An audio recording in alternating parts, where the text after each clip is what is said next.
Hello my dear students, welcome back to my class. Myself Saloni Singh और हम कर रहे हैं chapter number 5 surface chemistry from NCERT textbook class 12th। Yes my dear students, good morning all of you. जितने भी बच्चे live class में आए हैं, Shruti, Vaishali, Komal, Ritika, Shubh. Ritika, after how many days I can see you in my class? Yes. Shubh Maurya, hello dear. Komal Kumari, hello, how are you? Harshita, Ishan, Dhiman. Harshita, I think you have your exam parso and surface chemistry is there in your portion. That's great. Ishan, Dhiman, good morning. Harsh Chauhan, good morning. Vaishali, good morning. Shabana, Harsh. अरे क्या बात है? Now are you ma'am? How are you ma'am? Oh sorry. I'm great बच्चा, as you can see I'm happy, I'm healthy just like you. और यही hope करती हूँ कि आप लोग भी एकदम happy, healthy, चाणक्य हो, एकदम मस्त वाले। रोमिल का है मैम 3 को पेपर। अरे बहुत सारे बच्चों के एग्जाम्स चल रहे हैं ना, इसीलिए तो ये चैप्टर लिया है कि नहीं Monali? Monali, when you have your exam? Shruti, आपकी एग्जाम कब है? बस बच्चे एग्जाम सीजन में ही पढ़ते, कितना भी करवा लो इनको, एग्जाम टाइम पे पढ़ना होता है। बट श्रुति सुबह के 6 बजे भी नोट्स बनाना नहीं भूलती है and she is sending you notes every day. हाँ, hats off to you. Zeeshan, hello dear, how are you? Ishan, how are you? मेरे हो गए मैम 37, आए 40 में से। क्या बात है, ईशान के लिए क्लैप किया जाए। सो हमारा डेली का रिचुअल आप लोग 2 ही दिन में भूल गए। डेली का रिचुअल क्या था? Every day when we will begin our class we will write our target 95 plus. Yes, Shabana ने लिख दिया है, बाकी बच्चे भी लिख दे जल्दी से। Very good very good very good. Shabana, Vaishali, Komal, Harsh, Nikhil, तालियां। निखिल अपना टारगेट लिखिए जल्दी से कमेंट सेक्शन में। श्रुति ने लिख दिया है, अरे वाह, निखिल ने तो 100 का 100 मार दिया। ऋतिका 95 प्लस, क्या बात है। जीशान 95 प्लस। अरे भाई, तो जानते हो ना 95 प्लस लाने के लिए किस लेवल की एनर्जी चाहिए होती है और किस लेवल का कॉन्सेंट्रेशन चाहिए होता है। Good noon Anuj Yadav, how are you? Great. Nikhil Jha, high level का कॉन्सेंट्रेशन चाहिए होता है, तो उसी हाई लेवल के कॉन्सेंट्रेशन के साथ हम आज का session my dear student start करते हैं।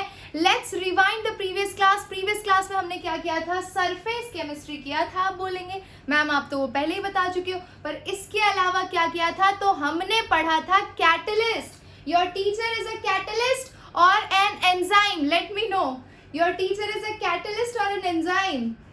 आपके हिसाब से आप किस कैटेगरी में टीचर्स को प्लेस करना चाहेंगे? कैटलिस्ट की कैटेगरी में, with speed up the reaction, क्योंकि आपका टीचर बॉडी के अंदर नहीं मिलता है। जो चीजें आपकी बॉडी के अंदर, लिविंग बीइंग के बॉडी के अंदर मिलती है, उन्हें हम एंजाइम्स बोलते हैं। समझ रहे हो? बात समझ में आ गई? ठीक है, तो हमारा एंजाइम का छोटा सा टॉपिक रह गया था। जो भी रह गया था वो मैंने यहाँ पर आपके लिए एकदम शॉर्ट क्रिस्प वे में बहुत ही बढ़िया तरीके से जो इम्पोर्टेंट पॉइंट था वो यहाँ पर रख दिया है। Yes, Ekta, how are you? I got to know about you yesterday. You are not well. आ गई है एकता, हमारी क्लास में है एकता कपूर। ओहो हो, I am having dengue ma'am. You will get well soon बच्चा। जो बच्चे केमिस्ट्री पढ़ते हैं ना, उनके खून में केमिस्ट्री दौड़ती है और डेंगू के मच्छर ऐसे बच्चों से दूर दूर तक, कभी ज़्यादा दिनों तक उनके ब्लड में टिक नहीं पाते। आप टेंशन मत लीजिए, बहुत जल्दी ठीक हो जाएंगे। ओके, बहुत जल्दी आप ठीक हो जाएंगे, बिल्कुल भी टेंशन मत लीजिए। एंड पॉजिटिव एनर्जी गेन करने के लिए रेगुलर क्लास में आइए। भले आप पढ़ ना पा रहे हो, वो बात छोड़ दीजिए, आप क्लास में रेगुलर आइए, है ना। चलिए आ जाइए, आज का क्लास स्टार्ट करते हैं। सो भाई, एंजाइम्स की बात हो रही थी। अब एंजाइम्स की बात हो रही है तो 10th स्टैंडर्ड में जिन बच्चों को बायो नहीं पसंद था उनकी बात कर रही हूँ। तो जो बच्चों ने लाइफ प्रोसेस पढ़ा था उन्होंने अलग अलग तरह के एंजाइम पढ़े थे। कौन से? पेप्सिन है, ट्रिप्सिन है, एमाइलेज है, लाइपेज है, प्रोटीएजेस है, न्यूक्लिएजेस है, यूरिएज है। यानी ये जितने भी एंजाइम्स होते हैं ना बच्चा, एंजाइम्स के पीछे एज लगता है। क्या लगता है? ASE। क्या लगता है? ASE। Ma'am all hand written notes upload कर दीजिए। ऑफ कोर्स बच्चा, जल्दी अपलोड कर देंगे, टेंशन मत लीजिए। यस, ठीक है। तो भाई ये जितने भी एंजाइम्स होते हैं ना, इनके पीछे ASE सफिक्स लगता ही है। जैसे आपका सरनेम होता है वैसे एंजाइम का सरनेम होता है और पीछे हमेशा ASE लगाया जाता है। तो भाई एंजाइम्स क्या होते हैं? Enzymes are complex proteinaceous substance produced by the living body. For example, if I am an animal or if I am talking about any other plant, उसके अंदर अगर कोई प्रोटीनेशियस सब्सटेंस प्रेजेंट है और वो किसी प्रोसेस को फास्ट कर रहा है तो उसे हम कहेंगे एंजाइम। समझ रहे हो? So enzyme is a kind of protein. Enzyme क्या है? प्रोटीन है। पर क्या आप उस प्रोटीन को डाइजेस्ट कर सकते हैं? एंजाइम को आप डाइजेस्ट नहीं कर सकते। आप सिर्फ एक्सटर्नल प्रोटीन्स को डाइजेस्ट कर सकते हैं जो आप बाहर से लेते हैं। समझ गए? समझ गए ना? अरे भाई हर्ष, कैटलिस्ट नहीं है। कैटलिस्ट में भी होमोजीनियस हिट्रोजीनियस कैटलिस्ट वाला सेक्शन नहीं है, बाकी चीजें हैं। ठीक है, तो एंजाइम सुनिए ध्यान से, क्या क्या करना है एंजाइम्स के अंदर। तो भाई आपकी बॉडी के अंदर जो चीजें होती है वो हाईली स्पेसिफिक होती हैं। एक पर्टिकुलर सब्सटेंस एक पर्टिकुलर रिएक्टेंट के साथ कंबाइन होकर एक पर्टिकुलर प्रोडक्ट देता है, यानी कि एंजाइम्स हाईली एफिशिएंट होते हैं। करेक्ट है ना? एंजाइम्स हाईली एफिशिएंट होते हैं। जी हाँ, बहुत ही बढ़िया। अच्छा, सेकंड, बहुत ही लेस क्वांटिटी में एंजाइम्स की जरूरत होती है। एंजाइम्स का एक छोटा सा पीस भी ना 10 to power 20 मॉलिक्यूल्स को रिएक्टेंट से प्रोडक्ट फॉर्म में कन्वर्ट कर सकता है। यानी एक छोटा सा तिनका ही बहुत सारे मॉलिक्यूल्स को हिलाने के लिए काफी है और बहुत सारे रिएक्टेंट आपके प्रोडक्ट में कन्वर्ट हो जाते हैं। So enzymes are always required in very very very less quantity, और जितनी क्वांटिटी में यूटिलाइज होते हैं उतनी ही क्वांटिटी में रीजनरेट हो जाते हैं। और इसी वजह से हम ये कह सकते हैं कि एंजाइम कैटलिस्ट की तरह ही रिएक्शन में कभी कंज्यूम नहीं होते। They are just part of the reaction, they accelerate the reaction. उनका मास कभी भी अफेक्ट नहीं होता है। समझ गए? वीडियो बफर कर रहा है बीच बीच में। अरे भाई सब ठीक हो जाएगा, शांति से पूरा फोकस सिर्फ कॉन्सेप्ट पे रखो। इधर उधर का डिस्ट्रैक्शन थोड़ी देर में ऑटोमेटिकली डिसॉल्व हो जाएगा। ठीक है, नेगेटिव चीजों पे फोकस करोगे नेगेटिव हो जाएगा दिमाग पूरा, आज का सेशन खराब हो जाएगा आपका। यहाँ पर ध्यान दीजिए। मैम केमिकल काइनेटिक्स में ओनली 5 लेक्चर्स है, चैप्टर कंप्लीट है। दीपेंद्र सिंह, यस बच्चा, क्या चैप्टर पूरी तरह से कंप्लीट है। केमिकल काइनेटिक्स में कुछ भी नहीं छोड़ा है हमने। ठीक है, यहाँ पर ध्यान दीजिए। Optimum temperature and pH. जब हमने कैटलिस्ट पढ़ा तब मैंने एक भी बार ऐसा मेंशन नहीं किया आपको कि वो एक पर्टिकुलर टेम्परेचर या पीएच रेंज में ही काम करता है। लेकिन एंजाइम्स बहुत ज़्यादा हाई टेम्परेचर पे या बहुत ज़्यादा लो टेम्परेचर पे, बहुत ज़्यादा हाई पीएच पे या बहुत ज़्यादा लो पीएच पे काम नहीं करते हैं। इन्हें काम करने के लिए एक नॉर्मल बॉडी टेम्परेचर का रेंज चाहिए। अगर उससे ज़्यादा गए या उससे कम गए तो भाई एंजाइम क्या है? Enzyme is a kind of protein. अगर एंजाइम एक प्रोटीन है तो let me tell you, high temperature पे प्रोटीन का स्ट्रक्चर डिस्ट्रॉय हो जाता है, डीनेचर्ड हो जाता है। अगर किसी को नहीं पता है तो आप में से कितने लोगों ने अंडे उबाले हैं? पहले ये बताओ, how many of you have cooked egg at your home, boiled egg? क्या बात है, मोस्टली यहाँ पे एगिटेरियंस बैठे हैं। ठीक है, तो भाई एग उबालते हो और कभी कभी मान लो आईपीएल का मैच चल रहा है और तब अंडे उबाल रहे हो, और उधर धोनी छक्का मार रहा है और इधर अंडे उबल रहे हैं, और एक टाइम ऐसा आया कि धोनी का छक्का आपके लिए अंडों से ज़्यादा इम्पोर्टेंट हो गया, तो आपने सोचा कि ठीक है मैं छक्का देखूंगा उसके बाद अंडे उबलने देखने जाऊंगा। जैसे ही आप गए तो आपने क्या देखा? वो वाइट कलर का एग पूरी तरह से ऐसे स्प्रेड हो गया है, अजीब सा, उसका शेप भी अजीब सा हो गया है। तो वहाँ पर हाई टेम्परेचर पे तुमने egg which is a source of protein उसको हीट किया तो उसका स्ट्रक्चर खराब हो गया, वो डीनेचर्ड हो गया प्रोटीन। समझ रहे हो? कभी किसी ने ऐसा ऑब्जर्व किया है? कभी किसी ने ऐसा ऑब्जर्व किया है? अरे किसी ने ऑब्जर्व नहीं किया? यस मैम, आप बंद हो गए थे। ऐसे कैसे बंद हो गई थी? इतना अच्छा एग्जाम्पल दे रही थी। है ना? तो भाई ऐसे छक्का मार रहा है धोनी और उधर एग बॉईल हो रहा है। आपके पास 2 ऑप्शन है, या तो आप छक्का देख लो या तो फिर आप पीछे जाके उबलते हुए अंडे देख लो। लेकिन आपने अंडे को छोड़ के छक्का देखना प्रेफर किया। फिर आप किचन में गए, आपने देखा कि अंडे ज़्यादा उबल गए हैं। अंडे क्या है? अंडा is a source of protein. तो प्रोटीन का सोर्स था, हाई टेम्परेचर पे हीट किया, पूरी तरह से डीनेचर्ड हो गया। अब वो डीनेचर्ड प्रोटीन है भाई, तो अब इन शॉर्ट एक ही लाइन कहना चाहती थी मैं कि कोई भी प्रोटीन हो वो हाई टेम्परेचर पे या हाई पीएच पे या लो टेम्परेचर पे या लो पीएच पे काम नहीं करता है, और क्योंकि सारे एंजाइम्स प्रोटीन होते हैं इसीलिए ये हाई टेम्परेचर और हाई पीएच पे काम नहीं करते। भाई optimum temperature and pH requirement is very necessary for enzyme. Next let's come to activity.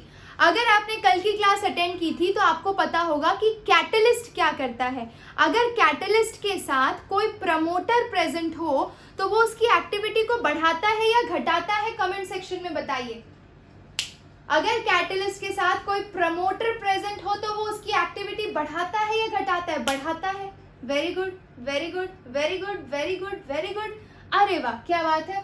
तो भाई अगर वो उसकी एक्टिविटी बढ़ाता है, वैसे ही एंजाइम के साथ भी कुछ ऐसे कंपोनेंट्स होंगे जो अगर उसके साथ प्रेजेंट हो तो वो उसकी एक्टिविटी को एक्सेलरेट करते हैं, बढ़ाते हैं। तो भाई एंजाइम के केस में उसकी एक्टिविटी बढ़ाते हैं अगर एंजाइम के साथ कोई कोएंजाइम प्रेजेंट हो या फिर एंजाइम के साथ कोई एक्टिवेटर प्रेजेंट हो। अब आप बोलेंगे मैम कोएंजाइम और एक्टिवेटर क्या होते हैं? तो ये आयंस के फॉर्म में प्रेजेंट होते हैं। फॉर एग्जाम्पल अगर मैं बात करूं कि नमक, कोई भी एक एग्जाम्पल ले लो, हीमोग्लोबिन है वो आयन के साथ कंबाइन होता है, तो उस केस में भी कोएंजाइम की जरूरत होती है। तो एंजाइम के साथ कोएंजाइम उसकी एक्टिविटी को एनहांस करता है। बस इतना ध्यान रखो, समझ गए?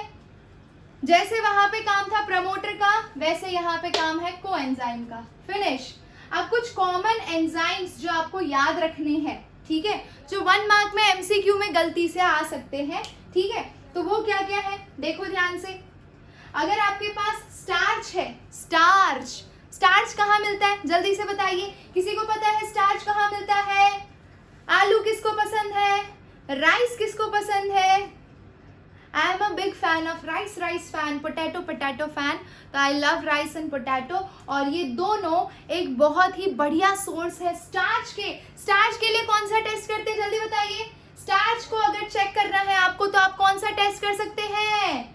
Iodine test. Very good. Starch की प्रेजेंस में अगर आप आयोडीन को लेकर आएंगे तो वो ब्लू ब्लैक कलरेशन दिखाएगा। Very good. तो भाई स्टार्च कंटेनिंग किसी भी सब्सटेंस का अगर आप एसिड की प्रेजेंस में हाइड्रोलिसिस करते हैं in presence of diastase enzyme, आप बोलोगे मैम ये एंजाइम कहाँ से लेके आए आप? आपने तो बोला था कि एंजाइम वो चीजें होती है जो लिविंग बॉडी प्रोड्यूस करती है, तो ये डाई एसिटेज कहाँ से आया?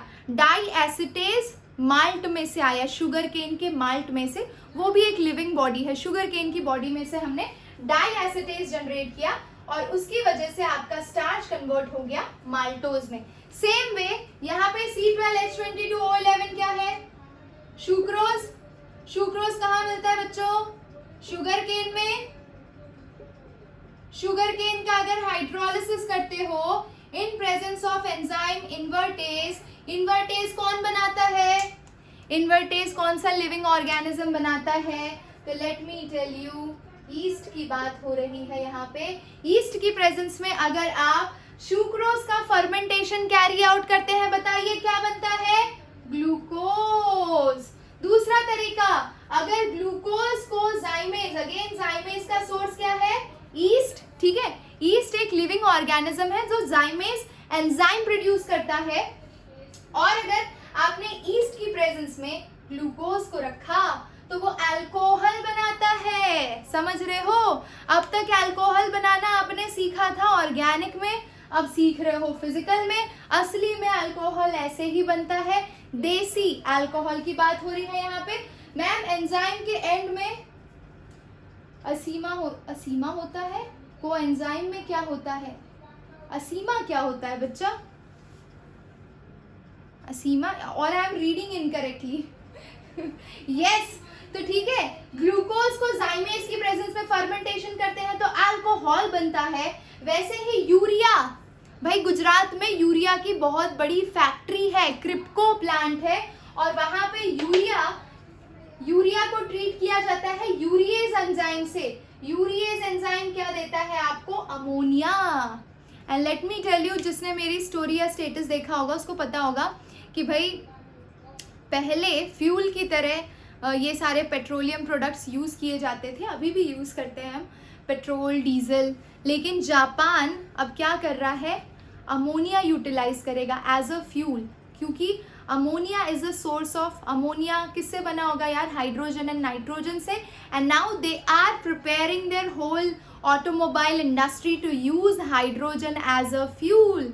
And who is the biggest producer, Saudi Arabia ये प्रोडक्शन करना स्टार्ट कर चुका है। समझ रहे हो, समझ रहे हो, है ना। तो इम्पॉर्टेंट है शिफ्ट करना टेक्नोलॉजी में। और हमारे देश में क्या हो रहा है अभी, हमारे देश में बस दोषारोपण चल रहा है, डेवलपमेंट के नाम पे पता नहीं क्या कर रहे हैं भाई। तो काम की चीज़ों पे ध्यान देना चाहिए। Yes, let's come to proteins. तो भाई आपको पता है, रात को अगर आपने अंडे खाए हैं तो आपकी बॉडी में क्या प्रोड्यूस हुआ होगा, पेप्सिन एंजाइम। पेप्सिन प्रोटीन को किस में कन्वर्ट करता है, पेप्टोन्स एंड पेप्टाइड्स में कन्वर्ट करता है। वो बायो में डिटेल में जाओगे तब आता है, लेकिन यहाँ पर हम डायरेक्टली लिख रहे हैं अमीनो एसिड में। Amino acid is the simplest form of protein. Getting it? मंदिर बन रहा है। यस मैम, कोएंजाइम के एंड में क्या होता है, अरे भाई coenzyme non proteinaceous organic compound होता है, वो प्रोटीन उसका कोई कंपोनेंट नहीं होता, that is non protein enzyme. और ये आपको डिटेल में आपको बायोमोलिक्यूल्स में 11th स्टैंडर्ड में पढ़ लियो, बहुत टाइम हो गया कोएंजाइम पढ़े हुए, so I don't know much about bio part of this thing. Yes, milk, दूध से कभी दही बनाई है, दूध से कभी दही बनाई है। कोमल कुमारी, जाइमेज यीस्ट से निकलता है। यीस्ट अगर आप शुगर केन पे रखते हो तो आप उससे अल्कोहल बना सकते हो, फर्मेंटेशन ऑफ शुगर। समझ रही हो? Yes, okay. तो भाई मिल्क में से अगर आपको कर्ड बनाना है तो आप क्या करते हैं, ये एक्सपेरिमेंट भी है आपका, इन्वेस्टिगेटरी प्रोजेक्ट, लैक्टिक एसिड का प्रोडक्शन। लैक्टिक एसिड की प्रेजेंस में कर्ड बनता है, कैसे किया आपने, तो आप क्या करते हैं, क्या करते हैं भाई, हाँ पहले तो दूध को फाड़ा जाता है। ये तो दूध से दही बना रहे हो आप, लेकिन अगर आपको दूध से पनीर बनाना है तो आप क्या करते हैं, मिल्क को हल्का सा उबाल लिया, ठीक है, एकदम ज़्यादा हॉट भी नहीं होना चाहिए, ज़्यादा कोल्ड भी नहीं होना चाहिए। और अब आपको पता है कि क्यों वो ज़्यादा हॉट नहीं होना चाहिए, क्योंकि एंजाइमेटिक एक्शन एक नॉर्मल टेम्परेचर रेंज में दिखाई देता है, टेम्परेचर ज़्यादा हाई या लो नहीं होना चाहिए। समझ गए? Yes Ekta Kapoor, very good. तो भाई आपका दूध एकदम माइल्डली हॉट होना चाहिए और उसके अंदर लेमन, आधा कटा हुआ लेमन डाल दो या फिर सिरका डाल दो 1 स्पून, एंड देन उसको zoom zoom zoom zoom zoom करके हिलाओगे तो उसके अंदर का सारा जो कंटेंट है वो ऐसे कलेक्ट हो जाएगा, और वो कलेक्ट होगा तो आप उसे पनीर बोलते हो शॉर्ट में। समझ में आ रहा है ना। तो भाई ये तरीका है। लेकिन मिल्क से अगर आपको कर्ड बनाना है तो आप कर्ड को ही एज ए इनोक्यूलेंट डालते हो। दही, 1 चम्मच दही ले लिया आपने, उसको आपने दूध में डाला, ठीक है, तो होता क्या है, कर्ड के अंदर ऑलरेडी लैक्टिक एसिड प्रोड्यूस करने वाले लैक्टोबैसिलस बैक्टीरिया होते हैं, वो अपना एंजाइम प्रोड्यूस करते हैं और मिल्क को किस में कन्वर्ट कर देते हैं, मिल्क को किस में कन्वर्ट कर देते हैं बच्चों, कर्ड में। तो ये हो गई एवरीथिंग अबाउट एंजाइम्स। एंजाइम्स हमारी बॉडी में कैसे काम करते हैं, तो बहुत आसान है, लॉक की मॉडल है, यानी ताला चाबी मॉडल। ताला चाबी मॉडल में क्या होता है, तो मान लीजिए ई आपका एंजाइम है, ठीक है, जैसे कि मान लीजिए मैं जाइमेज की बात कर रही हूँ, तो जाइमेज आपका एंजाइम है, ये ग्लूकोज मान लीजिए आपका सबस्ट्रेट है, तो जो भी रिएक्टेंट होगा वो आपका सबस्ट्रेट होगा। पहले सबस्ट्रेट आके एंजाइम से कंबाइन होगा, जब वो कंबाइन होगा तो क्या बनाएगा, enzyme substrate complex. Enzyme substrate complex बनाने के बाद ये जो एंजाइम सबस्ट्रेट है ये फर्दर रिएक्ट करेगा और फिर एंजाइम सबस्ट्रेट की जगह वो सबस्ट्रेट प्रोडक्ट में ट्रांसफॉर्म हो जाएगा। अब जब सरफेस पे प्रोडक्ट बन चुका है तो प्रोडक्ट डिसोसिएट होगा और एंजाइम का सेपरेट सरफेस हो जाएगा प्रोडक्ट से, तो you will get the product and enzyme both. समझ गए? नहीं समझे तो भी कोई दिक्कत नहीं है, ये देखिए आपको स्पॉन्ज से समझाया जाएगा। तो अभी ये स्पॉन्ज कैसा दिख रहा है, प्लेन सरफेस है। अब देखिए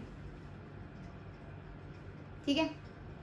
ये मान लीजिए ये आपका एंजाइम है, ये आपका सबस्ट्रेट। आपको पता है एंजाइम बहुत लेस क्वांटिटी में रिक्वायर्ड होता है, ठीक है। तो ये देखिए इधर से आया एंजाइम, इधर से आया सबस्ट्रेट, और एंजाइम सबस्ट्रेट कॉम्प्लेक्स बना लिया।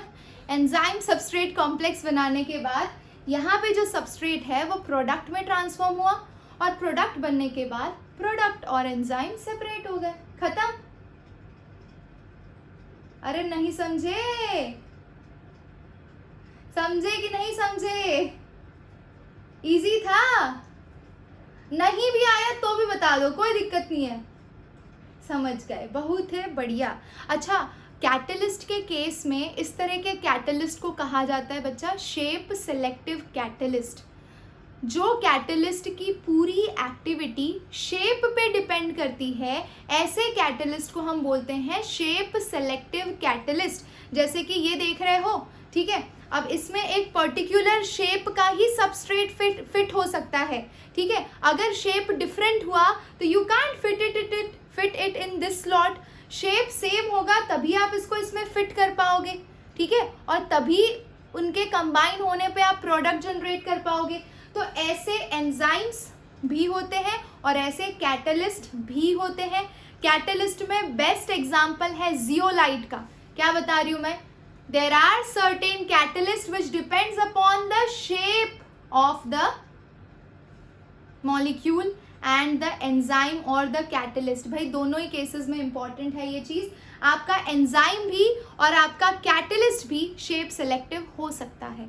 तो एक पर्टिकुलर शेप है, उस पर्टिकुलर शेप में उस पर्टिकुलर तरह का सबस्ट्रेट ही फिट हो सकता है और वही प्रोडक्ट जनरेट कर सकता है। Best example in case of catalyst is zeolite. Zeolite, अब आप बोलोगे जियोलाइट क्या होता है मैम? तो जियोलाइट का बच्चा हनीकॉम्ब शेप होता है। किसी ने हनीकॉम्ब शेप ऑब्जर्व किया है? Romil, why you are late today? किसी ने हनीकॉम्ब शेप ऑब्जर्व किया है? अरे मधुमक्खी का छत्ता देखा है ना, उस तरह का कैटलिस्ट होता है ये जियोलाइट, ठीक है। हाँ, मधुमक्खी के छत्ते के शेप का जियोलाइट होता है और उसके अंदर एक पर्टिकुलर सबस्ट्रेट ही फिक्स हो पाता है।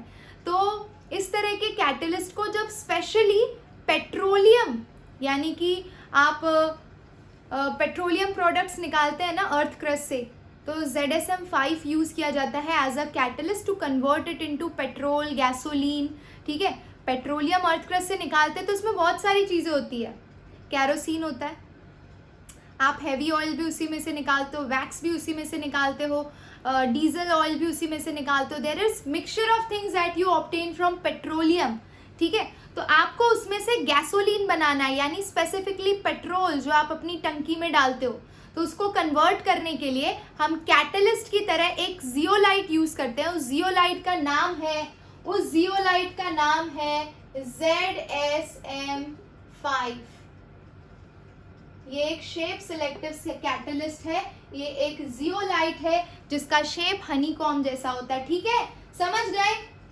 अरे समझ गए तो हाँ बोलो जल्दी से। क्वेश्चन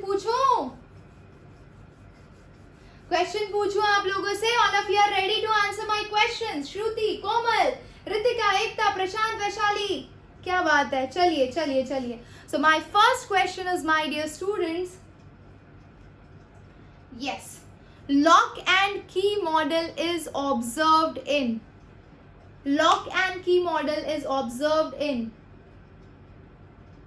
जल्दी बोलो, fill in the blanks है।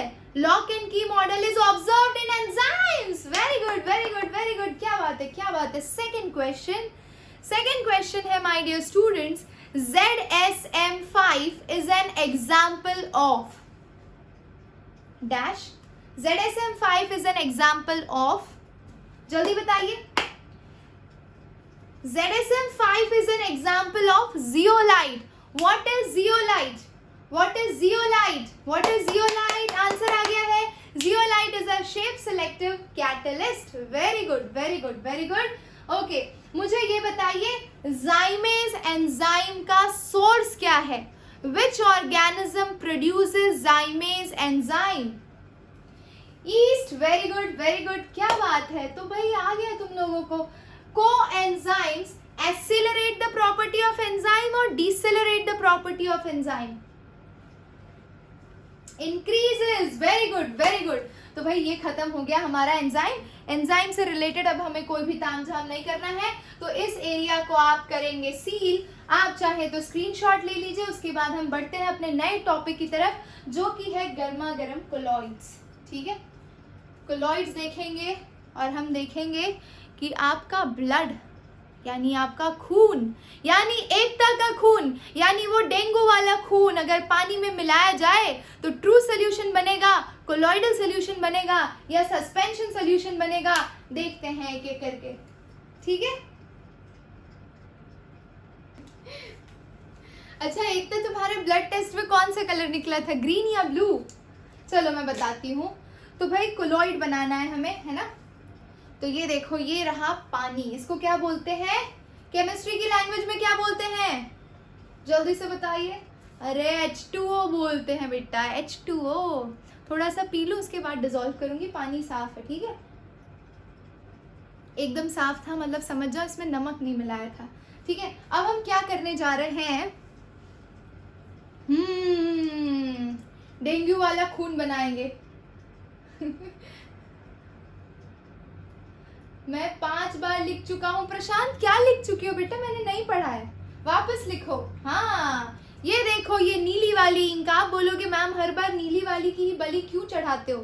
तो ये देखो, ये है एकता का खून, पानी में गया. ओ हो, देखो कलर कौन सा हो रहा है, डिसॉल्व होने दो. हाँ, ये तो पहले ही वो हो गया.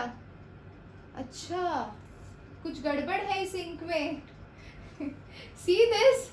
It has coagulated. मिक्स भी नहीं हो रहा है.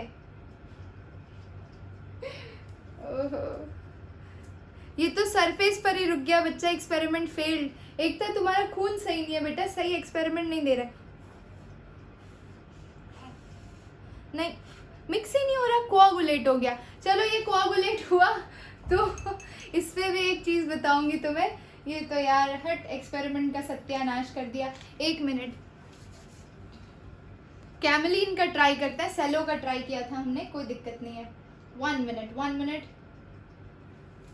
अब हम लाल खून डालेंगे इसके अंदर. अरे वाह, छी, गंदी स्मेल आ रही है इसमें से. नहीं बेटा, मजा नहीं आई इसके कोलॉइड बनाने में. छोड़ो, जान दो. अब मुझे ऐसे ही समझाना पड़ेगा, एक्सपेरिमेंट फेल्ड. कोई दिक्कत नहीं है.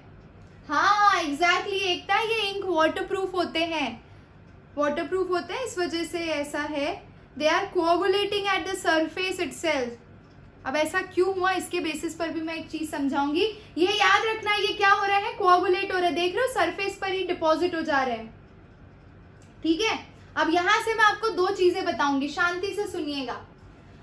कोलॉइड्स क्या होते हैं बच्चा? तो 3 तरह के सोल्यूशन होते हैं. नमक को पानी में मिलाओगे या चीनी को पानी में मिलाओगे तो सोल्यूशन आपका एकदम क्लियर दिखता है, ऐसा लगता है कुछ डाला ही नहीं है. तो वो हो गए आपके ट्रू सोल्यूशन. दूसरे होते हैं कोलॉइडल सोल्यूशन. अब अगर इंक या मिल्क डालते तो वो कंप्लीटली डिसॉल्व हो जाता, उसका कलर दिखता पर पार्टिकल साइज नहीं दिखती. समझ रहे हो, है ना, उसका पार्टिकल साइज नहीं दिखता बट कलर दिखता. तो ऐसे सब्सटेंस को आपने क्या बोला, कोलॉइडल सोल्स या कोलॉइडल सोल्यूशन, जिसका पार्टिकल साइज रेंज करता है 1 से 1000 नैनोमीटर के बीच में. ट्रू सोल्यूशन का जो पार्टिकल साइज होता है वो 1 नैनोमीटर से कम होता है. उसके बाद कोलॉइड आते हैं 1 से 1000 नैनोमीटर के बीच में, और उसके बाद आते हैं सस्पेंशन जो 1000 नैनोमीटर से बड़ी साइज में होते हैं. समझ गए? ठीक है, साइज का फेर है बस यहाँ पे. यानी कोलॉइडल पार्टिकल्स बीच वाले हैं. ठीक है, solute particles are invisible to the naked eyes. दूध के पार्टिकल्स थोड़ी दिखते हैं पानी के अंदर, सिर्फ उसका कलर दिखाई देता है. ठीक है, दूसरी इंपॉर्टेंट बात, solute and solvent can not be separated easily. अगर आपने दूध पानी में मिला दिया तो क्या आप उसे सेपरेट कर पाएंगे? या कोमल के ब्लड में, या सॉरी कोमल बोल रही हूँ, एकता के ब्लड में अगर आपने पानी मिला दिया तो क्या आप पानी सेपरेट कर पाएंगे? नहीं कर पाएंगे. यानी कि कोलॉइड्स वो सब्सटेंस हैं जिसका सल्यूट और सॉल्वेंट आप आसानी से सेपरेट नहीं कर सकते. Okay, next, they shows Tyndall effect and Brownian motion. अगर ये असली वाला कोलॉइडल सोल होता तो मैं जरूर दिखाती ये करके. ठीक है, आपका मन हो तो एक काम करिएगा, कंटेनर में पानी लेंगे, उसके अंदर दूध डालना और यहाँ से टॉर्च जलाना. ठीक है, टॉर्च जलाओगे और कोलॉइडल पार्टिकल की पार्टिकल साइज अच्छी खासी होती है, तो रास्ते में पार्टिकल साइज आएंगे. ठीक है, देखो मैं रेज हूँ, इमेजिन करो मैं लाइट की रेज हूँ, मैं जा रही हूँ पानी के अंदर से, पानी के अंदर दूध मिलाया हुआ है, दूध के पार्टिकल्स जैसे ही लाइट के कांटेक्ट में आएंगे वो लाइट को स्कैटर कर देंगे. समझ गए? तो scattering of light is known as, scattering of light by colloidal particles is known as, very good Ekta, Tyndall effect है ना. Scattering of light on coming in contact with colloidal particle gives you Tyndall effect. समझ गए? बहुत ही बढ़िया, Tyndall effect करा लिया आपने. तो टिंडल इफेक्ट करता है, ब्राउनियन मोशन शो करता है. ब्राउनियन मोशन यानी जिग-जैग मोशन, जैसा आप स्कूल में बिहेव करते हैं रिसेस के टाइम पे, जिग-जैग मोशन, वैसा कोलॉइडल पार्टिकल कंटिन्यूअसली अपनी सोल्यूशन के अंदर करता है. यानी कोलॉइडल जहाँ पे भी मीडियम होता है कंटिन्यूअसली मूव करता है, जिग-जैग मोशन शो करता है. अगर माइक्रोस्कोप के नीचे ऑब्जर्व करेंगे तो भाई ये इसकी कैरेक्टरिस्टिक्स है. अच्छा, अब एक और इम्पॉर्टेंट चीज, आपने सोल्यूशन के अंदर हमेशा दो कंपोनेंट पढ़े हैं, सोल्यूट एंड सॉल्वेंट. वैसे ही कोलॉइड्स के अंदर भी दो कंपोनेंट होते हैं बच्चा. कोलॉइड्स के अंदर डिस्पर्स्ड फेज होता है और दूसरा डिस्पर्स्ड मीडियम होता है. ठीक है ना? क्या क्या होता है? डिस्पर्स्ड फेज होता है और डिस्पर्स्ड मीडियम होता है. डिस्पर्स्ड फेज क्या होता है बच्चा? The component which is present in less quantity, जो कम क्वांटिटी में प्रेजेंट है. जैसे एकता और एकता का खून, एकता के खून को आप पानी में डाल रहे हैं तो एकता का ब्लड क्या हो गया? डिस्पर्स्ड फेज, और पानी क्या हो गया आपका? Dispersed medium. In short, dispersed phase को आप सोल्यूट कंसीडर करिए और डिस्पर्स्ड मीडियम को आप सॉल्वेंट कंसीडर करिए. बट जब आप कोलॉइड्स पढ़ रहे हैं तो वहां पे हम सोल्यूट सॉल्वेंट की जगह टर्म्स दूसरे यूज करेंगे, dispersed phase and dispersed medium. समझ गए? हाँ, यस, एकता का ब्लड यूनिवर्सल एग्जाम्पल. बस तुम्हारी मैम का एक ही प्रॉब्लम है, एक एग्जाम्पल के पीछे पड़ गई तो सारे एग्जाम्पल फिर उसी से देगी. यस, वही दिक्कत है. आज स्पॉन्ज इस बेचारे को घायल कर दिया, इसलिए इसके साथ और कुछ गलत करने का मन नहीं हो रहा है. तो भाई जाने दो, इसको थोड़ा रेस्ट देते हैं, आज एकता से काम चलाते हैं, है ना. मैम आपने कल बोला था मुझे प्रशांत से कुछ बात करनी है. अरे गुड मॉर्निंग बोलना था बेटा, तुम भी क्या सीरियस ले लेते हो? कोई दिक्कत नहीं, आ जाओ, यहाँ पर आ जाओ. डिस्पर्स्ड बताओ एक बार. डिस्पर्स्ड फेज बच्चा सल्यूट होता है. सल्यूट वो चीज होती है जो लेस क्वांटिटी में प्रेजेंट होती है. सॉल्वेंट वो चीज होती है जो ज्यादा क्वांटिटी में प्रेजेंट होती है. तो dispersed phase is solute and dispersed medium is solvent. समझ गए? दूध को पानी में डाला तो दूध क्या हुआ आपका? Dispersed phase. किसके अंदर डाला है? पानी के अंदर, तो पानी क्या हो गया? Dispersed medium. समझ गए? है ना? ओके, आ जाओ. अब भाई इतना समझ गए तो हम अब कोलॉइड्स का क्लासिफिकेशन करेंगे. ठीक है? कोलॉइड्स के क्लासिफिकेशन में क्या क्या आता है? सो वी कैन सी कि कोलॉइड्स का क्लासिफिकेशन आप तीन चीजों के बेसिस पे कर सकते हो. Physical state of dispersed phase and dispersed medium, पहला पॉइंट हो गया. Physical state of dispersed phase and dispersed medium. पहले इस पॉइंट को डिटेल में कर लेते हैं. ठीक है, 5-8 हो रही है, खत्म हो जाएगा ये टॉपिक. आ जाओ. तो हम लेते हैं यहाँ पे डिस्पर्स्ड फेज, यहाँ पे ले लेते हैं डिस्पर्स्ड मीडियम, उसके बाजू में क्या ले लें? उनका कॉमन नेम, और फिर हम कर लेंगे उनका एग्जाम्पल. अरे भाई ज्यादा इंपॉर्टेंट है कॉमन नेम. तो यहाँ पर देखिए 9 कैटेगरीज में दिखाने वाली हूँ. ये आपने सोल्यूशन में भी पढ़ा है और कहाँ पढ़ा है आपने? चैप्टर 2 सोल्यूशन के अंदर। तो सबसे पहले हम लेंगे कोई भी एक स्टेट ले लीजिए, मैं ले रही हूँ सॉलिड, ठीक है, सॉलिड इन सॉलिड, तो S और S है, तो सॉलिड इन सॉलिड को सॉलिड सोल कहा जाता है। सॉलिड इन सॉलिड को क्या कहा जाता है बच्चा? सॉलिड सोल कहा जाता है, ठीक है। सॉलिड सोल में बेस्ट एग्जांपल कौन होते हैं भाई? ये जितने भी अलॉयज होते हैं, ठीक है, कुछ अलॉयज ऐसे होते हैं जिसको आप इसके अंदर कैटेगराइज कर सकते हो कोलॉइडल के अंदर, ठीक है। दूसरा एग्जांपल ले लेते हैं solid in liquid, solid in liquid, ठीक है। अब सॉलिड इन लिक्विड को क्या नेम करेंगे बच्चा? तो यहाँ पे सॉलिड का SO और लिक्विड का L, तो इसको बोला जाएगा सोल, समझ गए? इसको क्या बोला जाएगा? सोल।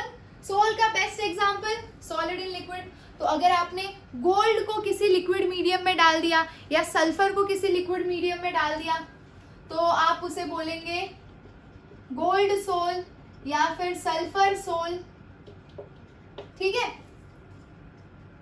सॉल्ट सोल्यूशन एक था, वो ट्रू सोल्यूशन हुआ, वो कोलॉइड है ही नहीं, हम कोलॉइड्स की बात कर रहे हैं, ठीक है। Very good, very good, okay. चलिए अब नेक्स्ट आ जाइए solid in gas, solid in gas.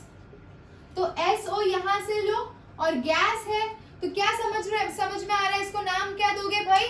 Gas है तो एयर होता है और ये सोल होता है, तो एरोसोल कर दो, समझ रहे हो? अरे उनके डिस्पर्स फेज और डिस्पर्स मीडियम के बेसिस पर ही नाम है, ठीक है। मैं जब छोटी थी तो मेरे को बड़ा कंफ्यूजन होता था कि कैसे मैं याद रखूंगी सब। अब आई कैन टेल यू कि कैसे याद रखना है। सॉलिड सॉलिड तो सॉलिड सोल, सॉलिड का SO ले लो, लिक्विड का L ले लो, सोल बना लो। सॉलिड और गैस के लिए SO और G, तो G यानी गैस, गैस यानी एयर, एयर यानी एरोसोल, समझ गए? Very good. अच्छा अब एरोसोल का बेस्ट एग्जांपल आप क्या देंगे? तो भाई स्मोक, स्मोक हो गया, और ये स्मोक, फॉग, ये सारी चीजें आ जाएंगी। गैस के अंदर छोटे छोटे सॉलिड के पार्टिकल्स होते हैं, बहुत ही बढ़िया। अब आ जाते हैं liquid in solid, liquid in solid. Liquid in solid को क्या बोलोगे? किसी ने कभी जेली वाली आइसक्रीम खाई है, जेली वाला चॉकलेट खाया है? तो मुझे वो जेली वाले चॉकलेट बड़े पसंद थे, पता नहीं अब मिलते हैं कि नहीं मिलते हैं। जेली वाला chocolate, that is an example of colloid. तो भाई लिक्विड इन सॉलिड, इमेजिन कर लो लिक्विड इन सॉलिड कैसे होगा वो, ठीक है। और इसका बेस्ट एग्जांपल है जेल्स, ठीक है। और जेल्स में आप जानते ही हो जेलीज होंगी और क्या होंगे? Jingle bell, jingle bell. I have to see recorded. Why, Romil? What are you doing? चलिए नेक्स्ट आ जाते हैं liquid and liquid.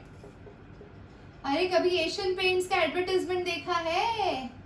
Asian paints का वाइड वैरायटी ऑफ इमल्शंस, क्या होता है वो? लिक्विड इन लिक्विड इमल्शन होता है। Liquid in liquid colloids are known as emulsions, और emulsions are the example of paint. Oil in water, water in oil, ये सब इमल्शन होता है। Okay good, very good. अभी नेक्स्ट आ जाते हैं liquid in gas, liquid in gas. तो इसको क्या बोलोगे? लिक्विड एरोसोल बोलना चाहिए इसको, है ना, लिक्विड का और गैस, तो लिक्विड एरोसोल। ओके फॉग, क्या बात है, लिक्विड एरोसोल का एग्जांपल भी आ गया। फॉग है, मिस्ट है, फॉग है, मिस्ट है, ठीक है। और कौन सा बच गया हमारा?